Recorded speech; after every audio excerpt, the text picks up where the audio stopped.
சிவாய நம. திருச்சிற்றம்பலம். ஞானாசிரியராகவும் ஞான குருவாகவும் எம்மை வழி நடத்தும் நம்பி ஆரூரர் திருவடிகளையும் அண்ணாமலை பெருமான் திருவடிகளையும் மனம் மொழி மெய்களால் வணங்கி மகிழ்கின்றேன். பன்முக நோக்கில் 9ஆம் திருமுறை என்ற இந்த அற்புதமான நிகழ்வுல நாம இப்போது ஒரு சின்ன தல யாத்திரை போறோம். எந்த தலம் அப்படின்னு சொல்லியாச்சுதுன்னா, நமக்கு எல்லாமே தெரியும். ஒவ்வொரு நிகழ்வு சொல்லுவாங்க. அதாவது பிறந்தால் முக்தி, இறந்தால் முக்தி அப்படின்னு ஒவ்வொரு இதா சொல்லும்போது, பிறந்தால் முக்தி தரும் திரு ஆரூர் திருத்தலத்திற்கு ஒரு சின்ன தல பயணம். எப்படின்னா, 9ஆம் திருமுறையில நம்பிகாட நம்பிகள் எப்படி அதை பார்த்தாரோ, அதன் அடிப்படையில திருஞான சம்பந்த சுவாமிகளும் திருநாவுக்கரசர் பார்வையிலுமாக நாம இன்று ஒரு ஒப்பு நோக்குதல் மூலமாக திருஆரூர் திருத்தலத்தை பார்க்க இருக்கின்றோம். இந்த பொழிவை நமக்கு கொடுப்பதற்காக நம்மோடு இணைந்திருப்பவர்கள் நம் மன்றத்திற்கு புதியவர்கள் அல்ல. சிவ திருமதி வனிதா கோபாலகிருஷ்ணன் அம்மா அவர்கள் சென்னையில் இருந்து நம்மோடு இணைந்திருக்கின்றார்கள்.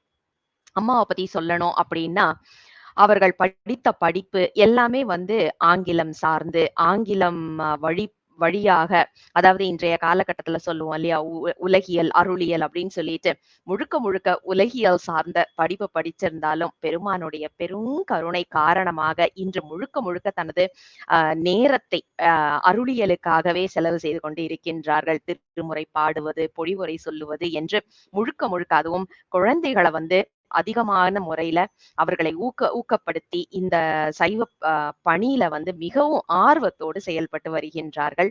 அப்படிப்பட்டவர்கள் தான் இன்று நம்மை திரு ஆரூர் திருத்தலத்திற்கு அழைத்து செல்ல வந்திருக்கின்றார்கள். வாங்கும் நாமளும் சென்று பார்க்கலாம். அம்மா சிவாய நம. திருச்சிற்றம்பலம். தென்னாருடைய சிவனே போற்றி, எந்நாட்டவர்க்கும் இறைவா போற்றி.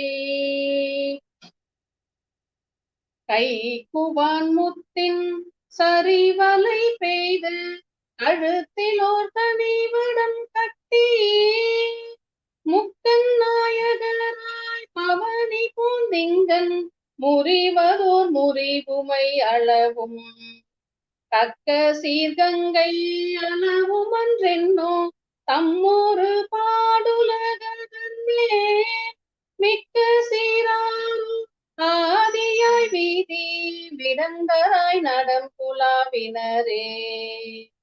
திருச்சிற்றம்பலம். பன்முக நோக்கில் 9ஆம் திருமுறை.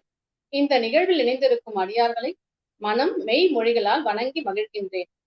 திருவாரூர் இந்த தலத்தை குறித்து மூவர் பெருமக்களின் பார்வையும் 9ஆம் திருமுறை ஆசிரியரான பூந்துருத்தி நம்பி காடநம்பி அவர்களின் பார்வையும் என்ற தலைப்பில் 2 பகுதிகளாக சிந்திக்க குருவருளும் திருவருளும் கூட்டியிருக்கின்றது. இன்றைய நிகழ்வில் திருவாரூர் தலத்தின் வரலாறு மற்றும் சிறப்புகளையும், திருஞான சம்பந்தர் மற்றும் திருநாவுக்கரசரின் ஆரூர் தல பயணத்தையும் சிந்திக்கலாம். தல குறிப்பை நோக்கினால் திருவாரூர் நம் பலரும் அறிந்த தலம். தென்னாட்டில் உள்ள சிவ தலங்களுள் தனி பெருமையுடையது. இது சோழ நாட்டு காவிரி தென்கரை தலங்களுள் 87வது தலமாகும். இவ்வூரில் பூங்கோயில், அறநெறி, பறவையுன் மண்டலி என்னும் 3 பாடல் பெற்ற கோயில்கள் இருக்கின்றன. இவற்றுள் குற்றிடங்கொண்டார் எழுந்தருளியிருக்கும் திருக்கோயிலே பூங்கோயில் என பெயர் பெறுகின்றது. இதுவே திரு மூலட்டானம் எனவும் வழங்கப்படுகின்றது. திருவாரூர் அறநெறியானது நமிநந்தி அடிகள் நாயனார் தண்ணீரால் திருவிளக்கேற்றி வைத்து வழிபட்ட திருக்கோயிலாகும். இது கோயில் தலத்தில் திருவிசைப்பா பதிகம் பாடிய கண்டராதித்தர் மனைவியராகிய செம்பியன் மாதேவியரால் கட்டப்பெற்ற கற்றளியை உடையது. இக்கோயில் 2ஆம் பிரகாரத்தில் மேற்கு நோக்கி அமைந்துள்ளது. இத்தலத்தில் அப்பர் பெருமான் 2 பதிகங்கள் அருளியுள்ளார். பறவையுள் மண்டலியானது பறவை நாச்சியார் தமது மாளிகையின் ஒரு பகுதியில் மண்ணால் சிறு கோயில் கட்டி அதில் இறைவனை எழுந்தருளிவித்து நாளும் வழிபட்ட கோயிலாகும். இது நம்பி ஆரூரரால் பாடப்பெற்ற சிறப்பு பெற்றது. இது தெற்கு கோபுரத்தின் அருகில் உள்ளது. திருவாரூர் தலத்தின் தேரும் திருவிழாவும் திருக்கோயிலும் திருக்குளமும் தேவார பாடல்களில் பாடப்பெற்றுள்ளன. திருவாரூர் கோயில், அதன் முன்புறம் உள்ள கமலாலயம் குளம், கோயிலை சார்ந்த தோட்டம் ஆகியவை ஒவ்வொன்றும் 5 வேலி நிலப்பரப்பில் அமைந்துள்ளன.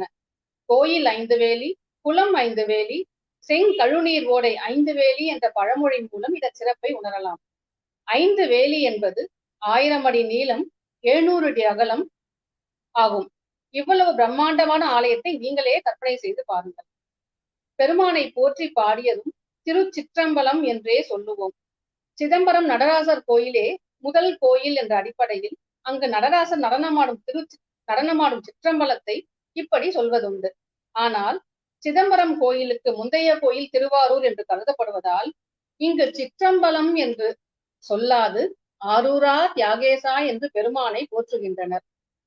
திருவினால் சேர்வதற்கு முன்னோ பின்னோ திருவாரூர் கோயிலா கொண்ட நாளே என்ற அப்பரின் வாக்கினால் இத்தலத்தின் பழமையை அறியலாம். இத்தலத்திற்கு பல பெயர்கள் உள்ளன. அவை சேத்திரவாரபுரம், ஆடகேசுபுரம், தேவயாகபுரம், முசுகுந்தபுரம், கலிசலா நகரம், அந்தரகேசுபுரம், வன்மீகநாதபுரம், மூலாதாரபுரம், கமலாலயபுரம் மற்றும் சமர்க்காரபுரம். கோயிலின் மூலவர் பெருமான் வன்மீகநாதர், புற்றிடங்கொண்டார், மூலட்டானமுடையார் என்றும், அம்பிகை அல்லியம் பூங்கோதை, கமலாம்பிகை என்ற திருப்பெயர்களால் அழைக்கப்படுகின்றார்கள். உற்சவர் பெருமான் தியாகராசர், வீதி விடங்கர் என்றும் அம்பாள் அல்லியம் கோதை என்றும் திருப்பெயர்களை கொண்டு அருள் பாலிக்கின்றனர். பிறக்க முக்தி தரும் தலம் திருவாரூர் பஞ்சபூத தலங்களுள் நிலத்திற்கு உரிய தலமாக விளங்குகின்றது. தியாகேசர் எழுந்தருளியுள்ள 7 விடங்க தலங்களுள் முதன்மை பெற்றது. திருமகளால் பூசிக்க பெற்றது. இங்குள்ள தேவாசிரிய மண்டபத்திலிருந்து அடியவர்களை கண்டுதான் நம்பி ஆரூரர் திருத்தொண்ட தொகையை அருளினார். திருவாரூர் பிறந்தார்கள் எல்லாருக்கும் அடியேன் என்று நம்பி ஆரூரர் அருளியிருக்கின்றார். இதை வைத்தே இந்த பதியின் பெருமையை நாம் அறியலாம். கோயிலின் விழாக்களாக திருவாதிரை திருவிழா சிறப்பாக கொண்டாடப்படுகின்றது. அப்பர் பெருமான் இவ்விழாவின் சிறப்பை முத்து விதானம் என்று தொடங்கும் பதிகத்தினால் திருஞான சம்பந்தருக்கு கூறி அருளியுள்ளார். அடுத்து பங்குனி உத்திர திருவிழா சிறப்பு பெற்றது. இது மாசி மாதம் அத்த நட்சத்திரத்தில் குடியேற்றி பங்குனி மாதம் ஆயில்யத்தில் தேரோட்டம் நடைபெறுகிறது. இந்த விழா நினைவிற்கு வரவே திருவொற்றியூரில் இருந்த நம்பி ஆரூரர் சூளுரைவையும் மறந்து திருவாரூருக்கு புறப்பட்டார் என்று பெரிய புராணம் குறிக்கின்றது. அதனால் இந்த 2 திருவிழாக்களும் பழங்காலம் முதல் நடந்து வரும் சிறப்பு பெற்றது என்று அறியலாம். மற்றொரு விழாவாக மாசி மகநாளில் நம்பி ஆரூரருக்கு பூதகணம் நெல் கட்டி செல்லும் விழாவும் சிறப்பாக நடைபெறுகிறது. தல வரலாறு பார்த்தால் திருமால் பிள்ளை பேறு வேண்டி சிவபெருமானை பூசிக்க பெருமான் தியாகேச திருமேனியை அளித்தார். திருப்பார்கடலில் திருமால் இத்தல இறைவர் தியாகேசரை தனது மார்பில் வைத்து பூசித்து வந்தார். இந்த மூர்த்தத்தை இந்திரன் வரமாக பெற்று பூசித்து வரும் நிலையில் இந்திரனுக்கு அசுரர்களால் ஆபத்து ஏற்பட்டது. இதை முசுகுந்த சக்கரவர்த்தி என்பவரின் உதவியுடன் இந்திரன் சமாளித்து அதற்கு கைமாறாக முசுகுந்த சக்கரவர்த்தியிடம் என்ன வேண்டும் என்று கேட்க அவர் இந்திரனிடம் விடங்க இலிங்கத்தை கேட்டார். தேவர்கள் மட்டுமே பூசிக்கத்தக்க இந்த இலிங்கத்தை ஒரு மானிடனுக்கு தர இந்திரனுக்கு மனமில்லை. எனவே தேவ சிற்பியான மயனை வரவழைத்து தான் வைத்திருப்பதை போலவே 6 இலிங்கங்களை செய்து கொடுத்து இவற்றில் உண்மையான இலிங்கத்தை கண்டுபிடித்துக் கொள்ளுமாறு சொன்னார். 7 விடங்க திருமேனிகளும் வைக்கப்பட்டிருந்தன. முசுகுந்த சக்கரவர்த்தி மிகுந்த சிவபக்தர். தம் மூச்சிலும் பேச்சிலும் பெருமானை நினைந்தே வாழ்பவர். இவருக்கு உண்மையான விடங்கள் தெரியாமல் இருக்குமா என்ன? 7 விடங்கங்களுள் திருமால் இந்திரனுக்கு அளித்த மூல விடங்கரை சரியாக எடுத்தார் முசுகுந்த சக்கரவர்த்தி. இதனால் 7 விடங்கர்களையும் முசுகுந்தருக்கே இந்திரன் வழங்கினார் என்கிறது தல புராணம். மூல விடங்கர் திருவாரூரில் பிரதிஷ்டை செய்யப்பட்டது. மற்ற 6 விடங்க திருமேனிகளையும் முறையே திருநள்ளாறு, திருநாகைக்காரோணம், திருக்காராயில் தற்போது திருக்காரவாசல் என பெயர் பெறுகிறது, திருக்கோளிலி தற்போது திருக்குவளை எனப்படுகிறது, திருவாய்மூர், திருமறைக்காடு ஆகிய தலங்களில் பிரதிஷ்டை செய்து பூசிக்கப்படுகிறது. இந்த தலங்களையே சப்த விடங்க தலங்கள் என்று அழைக்கின்றார்கள். விடங்கர் என்றால் புலியால் செதுக்கப்படாத மூர்த்தி என்று பொருள்படும்.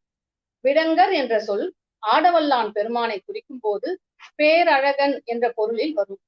இந்த 7 விடங்க தலங்கள் குறித்து தனி பாடல் ஒன்று உள்ளது.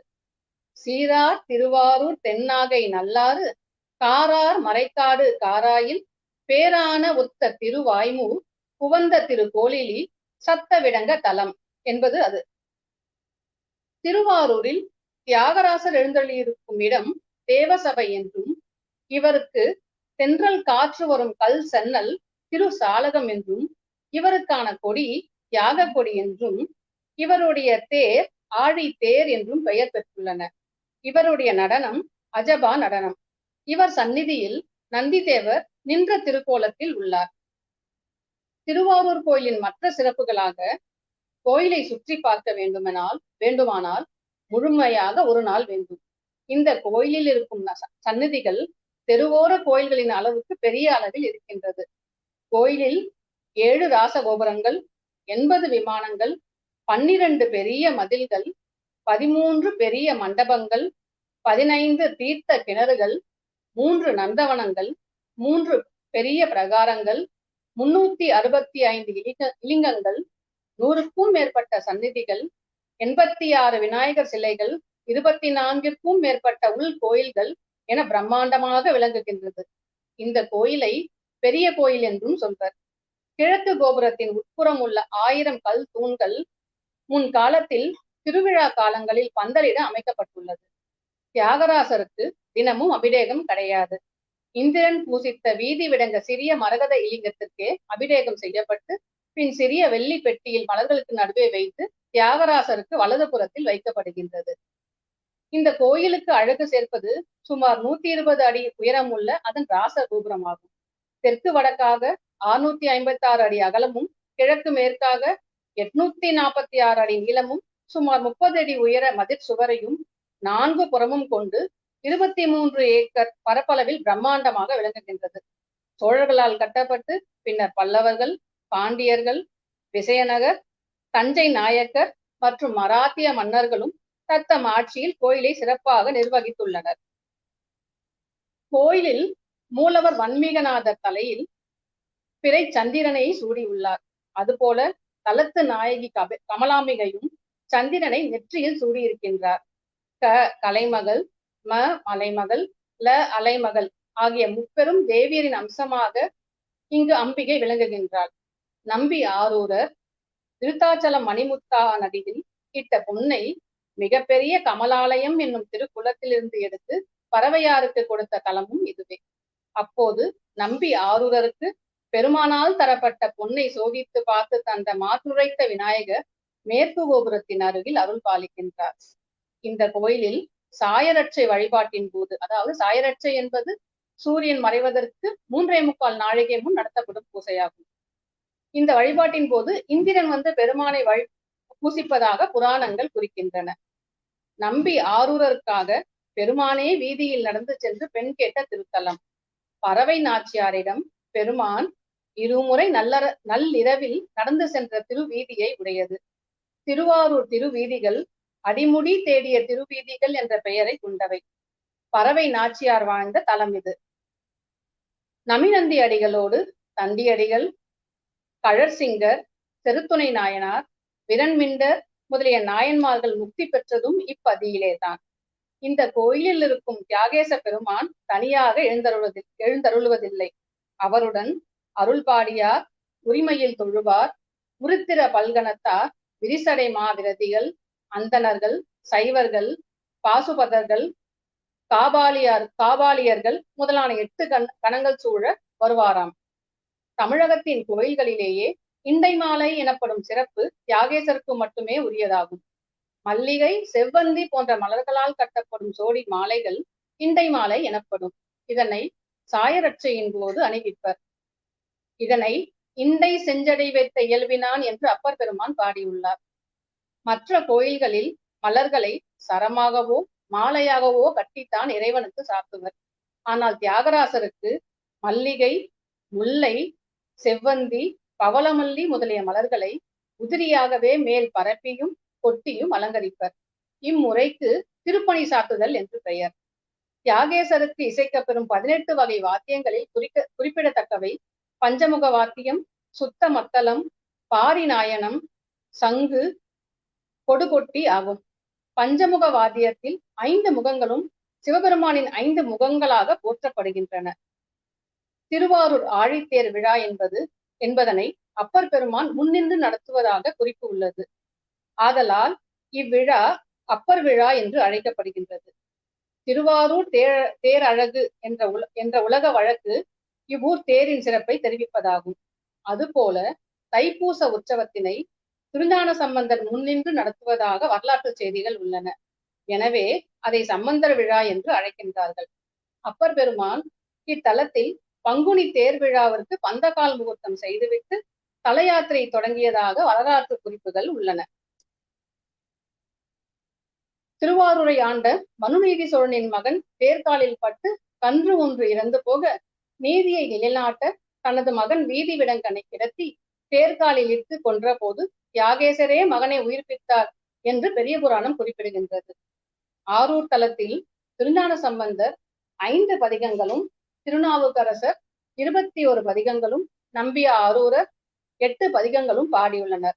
திருவாசகத்தில் திருப்புலம்பல் பகுதி திருவாரூரில் பாடப்பெற்றது. 9ஆம் திருமுறையில் பூந்துருத்தி நம்பி காட நம்பி ஒரு பதிகம் பாடியுள்ளார்கள். இவற்றை தவிர திருவாரூர் மும்மணி கோவையை சேரமான் பெருமான் பாடியுள்ளார். பெரிய புராணத்தில் திருநாட்டு சிறப்பு மற்றும் கந்த புராணம், தியாகேசர் தாலாட்டு, திருவாரூர் புராணம், தியாகராச லீலை ஆகியவற்றில் திருவாரூர் தலத்தை பற்றி பாடப்பட்டுள்ளது. மற்றும் ஒரு சிறப்பாக மற்ற சிவ கோயில்களில் 15 நாட்களுக்கு ஒரு முறை கழுவாய் வழிபாடு எனப்படும் பிரதோஷ வழிபாடு நடத்தப்படுகிறது. ஆனால் தியாகேசர் கோயிலில் தினமும் மாலை 4:30 மணி முதல் 6 மணி வரை பிரதோஷ வழிபாடு நடைபெறுகிறது. இதை நித்திய பிரதோஷம் என்பார்கள். இந்த நேரத்தில் தியாகராசரை 30 முக்கோடி தேவர்களும் தரிசிக்கின்றார்கள் என்று சொல்கிறார்கள். இத்தனை பெருஞ்சிறப்புகளோடு விளங்குகின்ற திருவாரூர் தலம் இம்மையில் இவ்வுலக இன்பத்தையும் மறுமையில் வீட்டின்பத்தையும் அளிக்கவல்ல தலமாக சிறப்பு பெற்று விளங்குகின்றது. அடுத்ததாக இந்த பொழிவில் திருஞான சம்பந்தரின் திருவாரூர் தல பயணத்தை சிந்திக்கலாம். திருஞான சம்பந்தரின் தல பயணம் எப்படி அமைகின்றது என்று பார்த்தால், சம்பந்தர் சிறு தொண்டரின் வேண்டுகோளின்படி திரு செங்காட்டங்குடியில் தங்கி பின்பு திருப்புகலூர் அடைகின்றார். அங்கு முருகநாயனார் மடத்தில் தங்கியிருந்த போது திருநாவுக்கரசர் திருவாரூர் சென்று புற்றிடம் கொண்டாரை வணங்கி பாடி தொண்டர்களுடன் திருப்புகலூருக்கு வந்து கொண்டிருந்தார். அதனை அறிந்து திருஞான சம்பந்தர் ஊருக்கு வெளியில் அப்பரை எதிர்கொண்டு அழைக்க சென்றார். அப்பர் வந்தவுடன் இருவரும் ஒருவரை ஒருவர் வணங்கி நலம் வினவினர். பின் திருவாரூரில் தரிசனம் எப்படி என்று திருஞான சம்பந்தர் கேட்க, திருநாவுக்கரசர் முத்து விதானம் என தொடங்கும் திருப்பதிகம் பாடி திருவாரூரின் சிறப்பை எடுத்துச் சொன்னார். இது கேட்ட சம்பந்தருக்கு திருவாரூர் சென்று வழிபட வேண்டும் என்று விருப்பம் உண்டாக, தாங்கள் திருப்புகழில் தங்கியிருக்க வேண்டும், நான் திருவாரூர் சென்று தரிசித்து மீண்டும் வந்து இங்கே சேர்ந்து கொள்வேன் என்று அப்பர் சுவாமிகளிடம் விடைபெற்று திருவாரூர் நோக்கி புறப்பட்டார். இடையில் திருவெற்குடி வீரட்டம் தலத்தில் வீரட்டநாதர் பெருமானின் தரிசனம் செய்து தொண்டர்களோடு திருவாரூர் நகர்ப்புறத்தை அடைகின்றார். திருஞான சம்பந்தர் ஒரு தலத்தை அடையும் போது அதன் அருகில் நின்று அத்தலத்தினை கண்டு போற்றி பாடும் வழக்கம் கொண்டவர். அப்படியே ஆரூர் தலத்தை அடைந்த போது அவர் பாடியதுதான் வியாழக்குறிஞ்சி பண்ணில் அமைந்த பாடலன் நான்மறையன் என்ற திருப்பதிகம். அதன் முதல் பாடலாக பாடலன் நான்மறையன் படிப்பட்ட கோலத்தன் திங்கள் சூடலன் மூயிலைய சூலம்பலன் ஏந்தி கூடலர் மூயையிலும் எரி உண்ண கூர் எரி கொண்டெல்லில் ஆடலன் ஆதிரையன் ஆரூரமந்தானே. இந்த பதிகத்தின் பாடல்களில் பெருமானின் தோற்றத்தை அழகாக வர்ணித்து அவர் ஆரூரில் அமர்ந்து அருள் புரிபவர் என்ற பொருளில் பாடியிருப்பார்.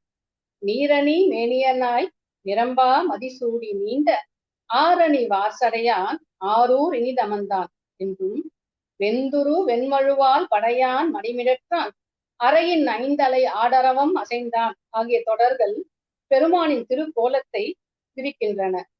ஆரூர் நகரின் எல்லையை கடந்த பின் திருவாரூர் பொன் உலகாக அவருக்கு தோன்ற பருக்க யானை என தொடங்கும் பதிகத்தை பாடியவாறே செல்கின்றார்.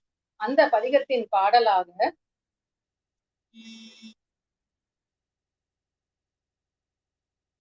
பருக்கை யானை மத்தகத்து அரி குலத்து புகிர் புக நெருக்கி வாய நித்திலம் நிறக்கு நீல் பொறுப்பன் தரு கொல் சோலை சூழ நீடுமாட மாளிகை கோடி அருக்கன் மண்டலத்து அணவும் மம்தன் ஆரூர் என்பதே. இதைத் தொடர்ந்து அவர் பாடியது குறிஞ்சி பண்ணில் அமைந்த சித்தம் தெளிவிற்கால் என்ற திருப்பதிகம். இந்த பதிகத்தை ஆரூர் பெருமான் கோயில் கொண்டருளிய தலத்தினுள் புகும்போது செழும் பதியாகிய ஆரூரை தெய்வ நிலையில் வைத்து மலர் தூவி அர்ச்சிக்கும் முறையில் பாடியுள்ளார். அந்த பாடலையும் பார்ப்போம். சித்தம் தெளிவிற்கால் அத்தனாருரை பத்தி மலர் தூவி முத்தியாகுமே பிறவி அறுப்பித்தால் அரவனாருரை மறவதே துமின் துறவியாகுமே. இந்த பதிகத்தின் பாடல்களில் ஆரூரில் எழுந்தருளியுள்ள பெருமானை வழிபட்டு கூட்டினால் வினை நீக்கமும் சிவ பேரும் கிட்டும் என உணர்த்தியிருப்பார். இப்படியாக பாடி வரும் திருஞான சம்பந்தரை திருவாரூரின் அடியார்கள் நகர்ப்புற எல்லையில் வரவேற்க வருகின்றனர். தலத்தின் உள்ளே புகும்போது அங்கு தம்மை எதிர்கொண்டு அழைத்த பெரியோர்களாகிய சிவன் அடியார்களை ஆர்வமுடன் நோக்கி, உங்கள் பெருமான் என்னையும் ஆட்கொள்வாரோ என வினவும் முறையில் திருப்பதிகம் பாடுகின்றார். அந்த பதிகத்தின் முதல் பாடலாக அந்த மாய் உலகு ஆதியும் ஆயினான் வெந்த வெண்கூடி பூசிய வேதியன் சிந்தையே புகுந்தான் திருவாரூரிம் எந்தை தான் என்னை என்று கோலும் கோலும். இப்படியாக திருவாரூர் நகர் மக்களும் அடியவர்களும் தம்மை மலர் தூவி வணங்கி போற்ற நகரின் திரு வீதிகளை கடந்து திருக்கோயிலின் வாயில் வந்தடைந்து தேவாசிரிய மண்டபத்தை தொழுது திருக்கோயிலில் பெருமானை கண்டு வணங்கி போற்றுகின்றார். அப்போது அவர் அருளிய பதிகம் நமக்கு கிடைக்கவில்லை. அதே போல் அறநெறி பெருமானையும் வணங்கி மகிழ்கின்றார். இந்த கோயிலில் அருளிய பதிகமும் நமக்கு கிடைக்கவில்லை. திருவாரூரில் இருந்து திருவலிவலம், திருக்கோளிலி முதலிய தலங்களை வணங்கி மீண்டும் திருவாரூர் வந்து அருளியது பவனமாய் சோடையாய் என தொடங்கும் திருப்பதிகத்தை. அதன் முதல் பாடலாக பவனமாய் சோடையாய் நாயடா பஞ்சு தோய் சட்ட உண்டு சிவந்தால் சிந்தியா பேதை போல நீ வெல்கினாயே கவனமாய் பாய்வதொரேறு புகந்தேறிய கால கண்டன் அவனது ஆரூர் தொழுது பொய்யலாம் மயல் கொண்டஞ்சல் நெஞ்சே. இந்த திருப்பதிகம் திருநாவுக்கரசை நினைவு கூர்ந்து திருப்புகலூர் செல்ல வேண்டும் என்று சம்பந்தருக்கு தோன்றி ஆரூர் பெருமானை பிரியும் பொருட்டு தழுதழுத்த நிலையில் அருளியுள்ளார். இப்படியாக திருஞான சம்பந்தரின் ஆரூர் தல பயணம் அமைந்ததாக சேக்கிழார் பெருமான் குறிக்கின்றார்.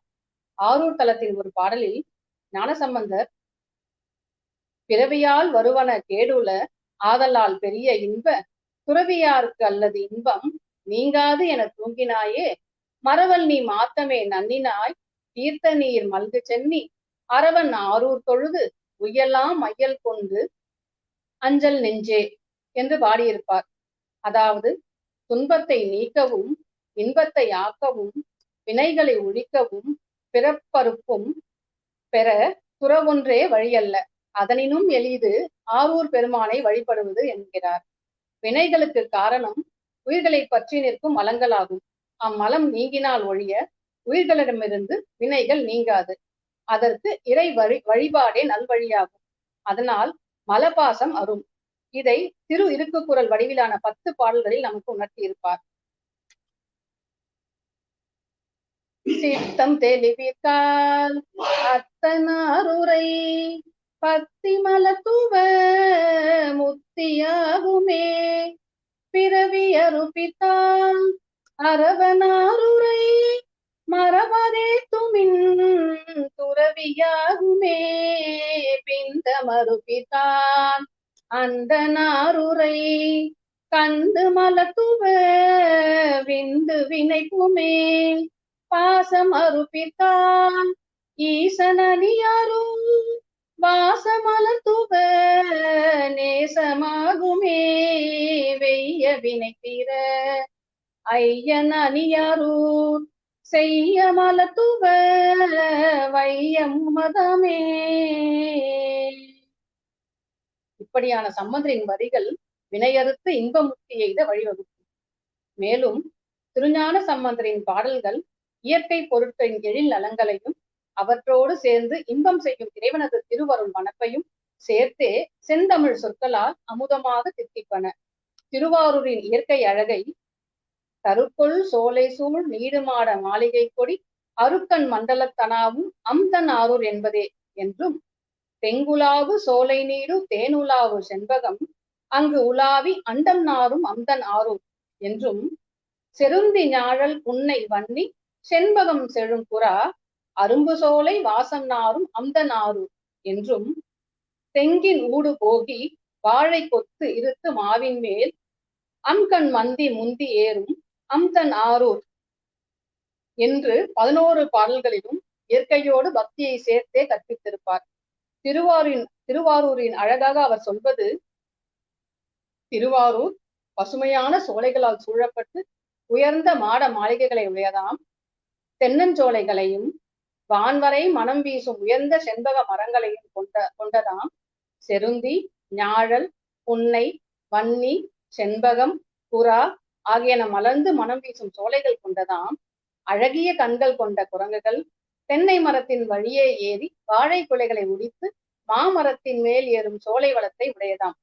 இவ்வாறு திருஞான சம்பந்தர் திருவாரூர் தலத்தில் அருளிய திருப்பதிகங்கள் யாவும் இறைவனுக்கான இலக்கணங்களையும் இறைவனை வழிபடுவதற்கான முக்கியத்துவத்தையும் அங்கனம் உணர்ந்து வழிபாடு செய்யும் அன்பர்கள் பெறும் பேரின்ப வாழ்வாகிய நற்பயனையும் அறிவுறுத்தும் வகையில் அமைந்திருக்கின்றது.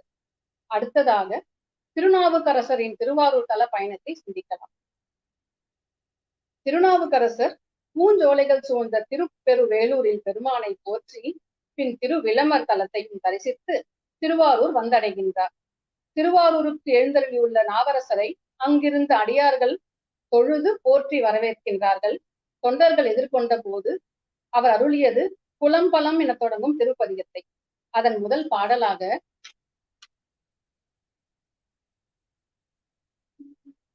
புலம்பலம் பாவரு புண்டர் புன்னே நமக்குண்டு கோலோ அலம்பலம் பாவரு பருதன் பூனல் ஆரூரவிர் சடையான் சிலம்பலம் பாவரு சேவடியான் திருமுலட்டானம் புலம்பலம் பாவரு தொண்டர்க்கு தொண்டராம் புண்ணியமே. இந்த பதிகத்தின் பாடல்கள் சமண சமயத்தை சார்ந்திருந்த எனக்கும் புண்ணியம் உண்டோ என்று வினவும் வகையில் அமைந்திருக்கும். தொண்டர்களுக்கு தொழுதவாறு வந்த நாவரசர் திரு மூலட்டான பெருமானை வணங்கி மகிழ்ந்தார். அப்போது அப்பெருமானை போற்றி திருத்தாண்டக பதிகம் ஒன்றை பாடுகின்றார். கற்றவர்கள் உண்ணும் கனியே என தொடங்கும் பதிகத்தின் ஒரு பாடலாக, கற்றவர்கள் உண்ணும் கனியே போற்றி கழல் அடைந்தார் செல்லும் கரியே போற்றி அற்றவர்காரமுதமானாய் போற்றி அல்லலரு தடியேனை ஆண்டாய் போற்றி மற்றொருவர் ஒப்பில்லாமைந்தா போற்றி வானவர்கள் போற்றும் மருந்தே போற்றி செற்றவர் தம்புரம் எரித்த சிவனே போற்றி திருமூலட்டானனே போற்றி போற்றி. இந்த பதிகத்தின் எல்லா பாடல் வரிகளிலும் போற்றி என்னும் சொல் விரவி வரும். ஒவ்வொரு பாடலும் திருமூலட்டானனே போற்றி என்னும் வரியுடன் முடியும். எனவே இப்பதிகம் போற்றி திருத்தாண்டகம் என்னும் சிறப்பு பெயர் பெற்றது. இன்றைய காலத்தில் சிவபெருமான் திருக்கோயில்களில் தமிழில் அர்ச்சனை புரிய ஏதுவாக போற்றி திருத்தாண்டகங்களை அப்போதே வழங்கி சென்றிருக்கிறார் திருநாவுக்கரசர். இதில் போற்றி என்ற தொடர் 108 முறை வருகின்றது. அதன் பின்னர் காண்டலே கருத்தாய் நினைந்து என்ற தொடக்கத்தை உடைய பதிகத்தை அருளுகின்றார் திருநாவுக்கரசர்.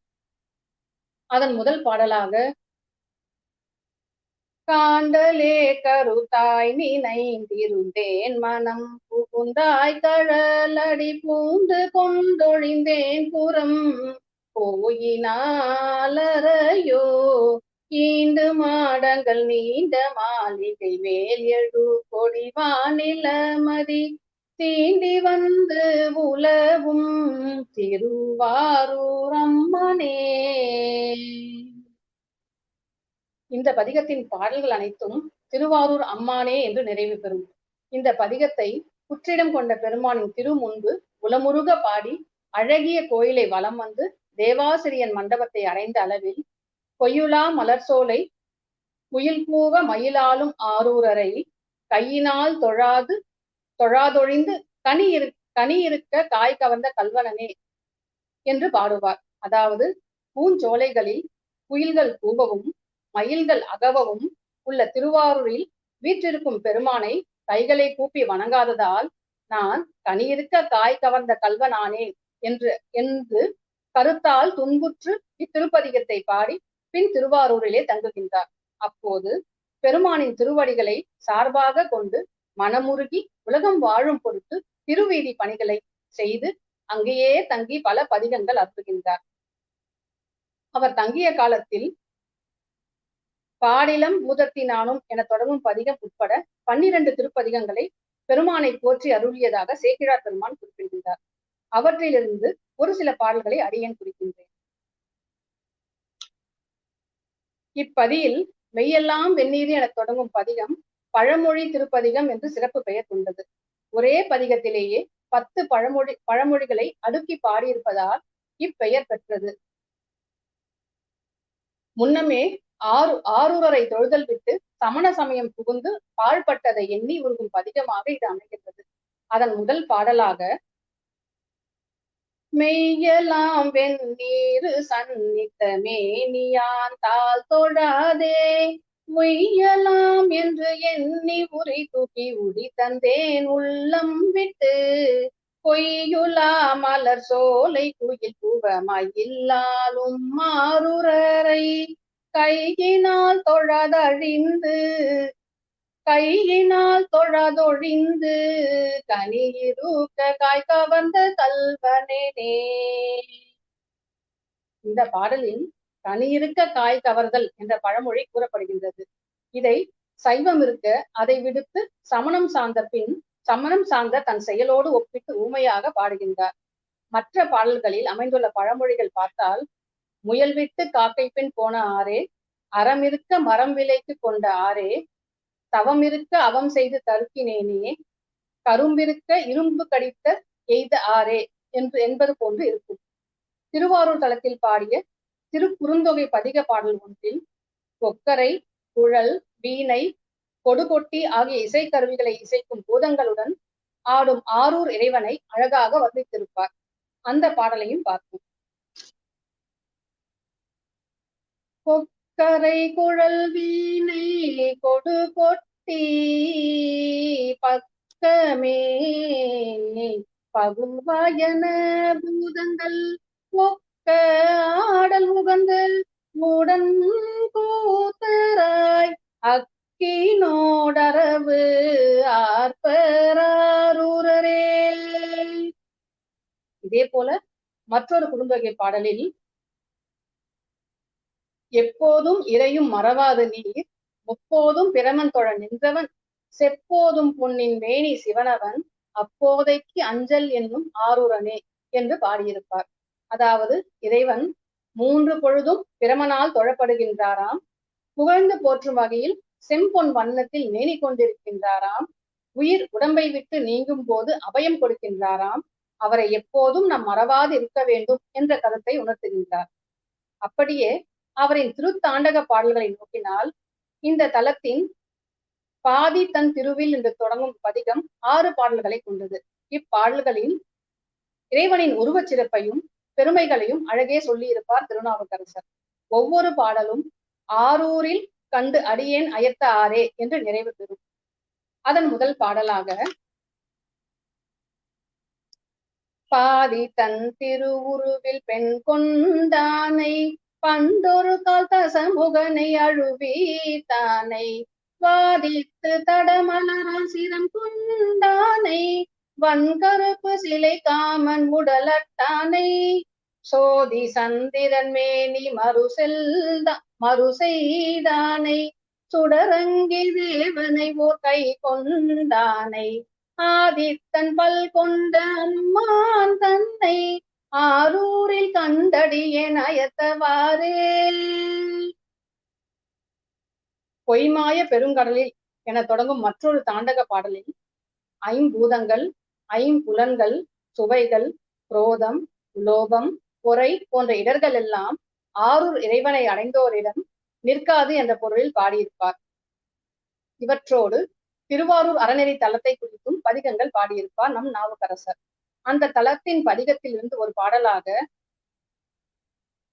எத்தி புகினும் எமக்கொரு தீதில்லை தெத்தையென முரன்று எம்முள் ஊழி தர்வர் முத்தி அணையதோர் மூவிலை வேல் பிடித்து அத்தி நிறத்தார் அறநெறியாரே என்று பாடியிருப்பார். திருவாரூர் அறநெறி தலத்தில் நமிநந்தி அடிகள் தண்ணீரால் விளக்கேற்றி வைத்து வழிபட்டார். இந்த செய்தியை திருநாவுக்கரசர் திருவிருத்த பாடல் ஒன்றில் நமிநந்தி நீரால் திருவிளக்கு இட்டமை நீள்நாடு அறியுமன்றே என்று சொல்லி சிறப்பித்திருப்பார். மற்றொரு பாடலில் அடித்தொண்டன் நந்தி என்பான் உலன் ஆரூர் அமுதினக்கே என்றும் ஊனமில்லா அடிகளும் ஆரூர் அகத்தினர் ஆயினும் அம்தவள பொடி கொண்டு அணிவார்க்கு இருள் ஒக்கும் நந்தி புறப்படிலே என்றும் நமிநந்தி அடிகளின் பெருமையை உணர்த்தியிருப்பார். இப்படி திருவாரூர் அறநெறி பெருமானை பணிந்து இருந்த நாட்களில் திருவலிவலம், திரு கீழ்வேலூர், திரு கன்றாப்பூர், திரு பேரையில் ஆகிய தலங்களுக்கு சென்று வணங்கி மீண்டும் திருவாரூரை அடைகின்றார். அப்படியே திருவாதிரை நாளில் வீதி விடங்க பெருமானின் திருவிழாவில் திருநாவுக்கரசரும் அடியார்களுடன் கலந்து கூடி வணங்கி பெருமானை போற்றுகின்றார்.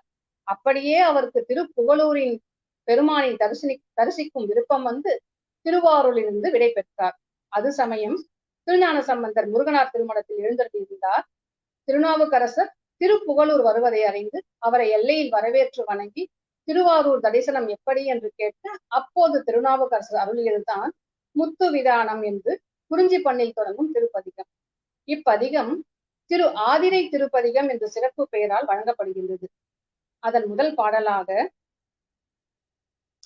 முத்து விதானம் மணி பொன் கவரி முறையாலே பக்தர்களோடு பாவையர் சூழ பலி பின்னே வித்தக கோல வெண்தலை மாலை விரதீதல் அத்தன் அரூர் ஆதிரை நாளால் அது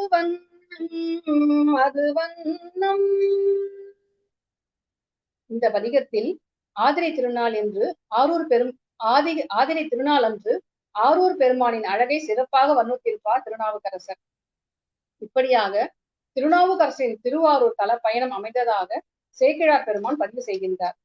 திருநாவுக்கரசரின் பாடல்கள் உயிர்க்கு உறுதி பயக்கும் உண்மைகளை உரைப்பனவாய், சிவ அனுபவ பயன் நிறைந்தனவையாய், கற்பவரது உள்ளத்தை உருக்குவனவாய், இனிய எளிய சொல்நடை உடையவனாய் திகழ்கின்றன. பெருமானின் இயல்பை உணர்த்தும் இவரின் பாடல்கள் சிந்தைக்கும் செவிக்கும் இனியனவாய் வந்த இரு வினைக்கு வருந்தாய் விளங்குவன என்று சொல்லி எனது உரையை நிறைவு செய்கின்றன. இந்த பொழிவின் இரண்டாம் பகுதியான திருவாரூர் தலத்தை குறித்து நம்பி ஆரூரர் மற்றும் பூந்துருத்தி நம்பி காடநம்பி ஆகியோரின் பார்வையை அடுத்த பதிவில் சிந்திக்கலாம். எனக்கு இந்த நல் வாய்ப்பை அளித்த சிவ லாவண்யா அம்மா அவர்களுக்கும் உடன் இணைந்துள்ள அடியார்களுக்கும் நன்றி தெரிவித்து விடைபெறுகின்றேன். திருச்சிற்றம்பலம். தென்னாடுடைய சிவனே போற்றி, எந்நாட்டவர்க்கும் இறைவா போற்றி, காவாய் கனக திரளே போற்றி, கைலை மலையானே போற்றி போற்றி.